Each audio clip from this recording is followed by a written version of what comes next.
Aujourd'hui, je voulais juste vous inviter à prendre conscience de vos limites et à cesser de dire oui quand profondément vous pensez et ressentez surtout non.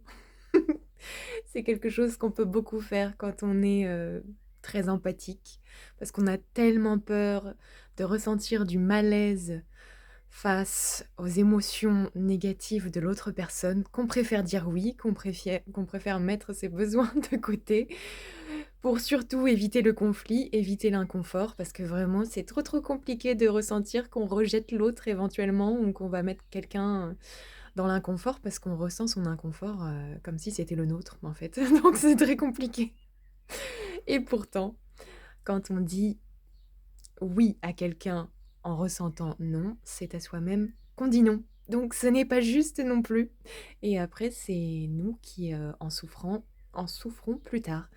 Donc c'est pas du tout, ce qu'on a envie de faire finalement et puis, c'est vrai que quand on se met à la place de l'autre, bah, si l'autre savait qu'on lui disait «oui» alors qu'on ressent «non», je pense pas que ça lui ferait plaisir.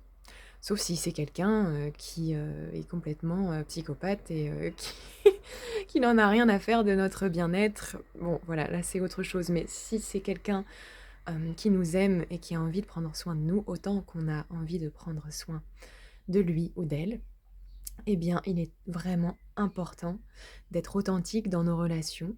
C'est pas toujours évident et voilà, il s'agit pas, là encore, de chercher la perfection et de se taper sur les doigts si jamais, on n'écoute pas tout le temps pile poil, nos besoins à chaque instant et que parfois, bon voilà, c'est un peu flou à ce niveau-là. C'est pas grave du tout, on fait de notre mieux et puis on apprend en faisant. Mais moi, c'est vrai que dans l'autre sens, je me dis: «Mais j'aimerais pas du tout en fait que quelqu'un me dise oui et se force quelque part à faire quelque chose alors qu'il a pas envie ou qu'il est fatigué ou qu'il a autre chose à faire ou que voilà, bah, juste parce qu'il ose pas me dire». Je me dirais: «Mais c'est affreux en fait, j'ai pas du tout envie de ça». Donc dans l'autre sens, c'est pareil. C'est fou comme on a tendance à plus tolérer des choses, bah oui, pour les autres mais par rapport à nous, on est beaucoup plus dur, donc c'est pas juste. Pourquoi est-ce qu'on fait ça? C'est une question à se poser aussi. Pourquoi je fais ça? Pourquoi est-ce que je m'inflige ça? Alors que j'aimerais pas du tout l'infliger aux autres. Voilà, c'est une petite réflexion pour aujourd'hui.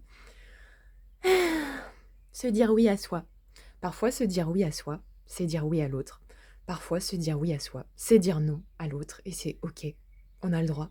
On n'est pas toujours aligné avec les gens qu'on aime, que ce soit nos amis, nos amoureux, notre famille, enfin voilà, les gens, nos proches, les gens qu'on a choisis, pour faire partie de notre tribu et ben, c'est comme ça, c'est pas grave et c'est vrai aussi dans l'autre sens. Donc pouvoir dire non, c'est aussi être capable de recevoir un non.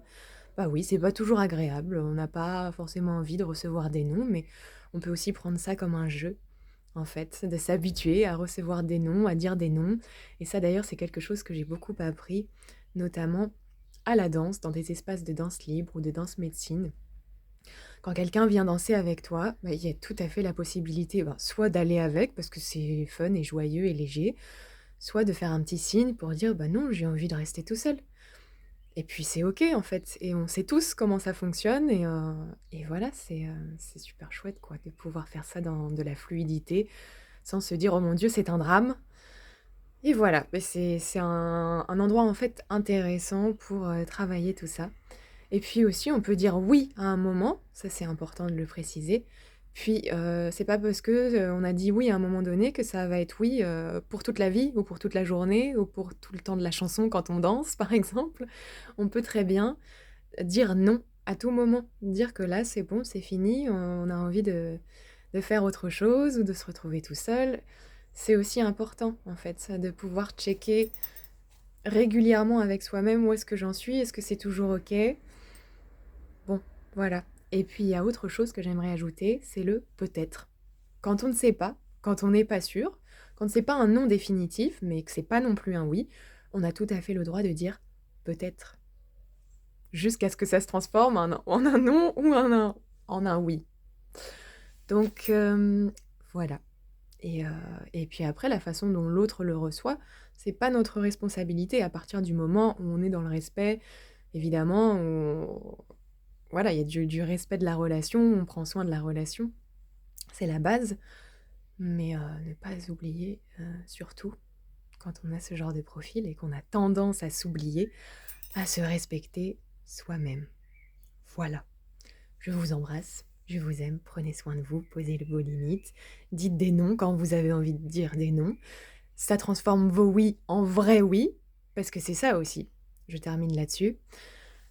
Après, les gens, quand vous dites oui et que vous vous forcez, eh ben ils ont plus confiance en vos oui. Et ça, c'est pas bon non plus pour la relation. Pas bon du tout.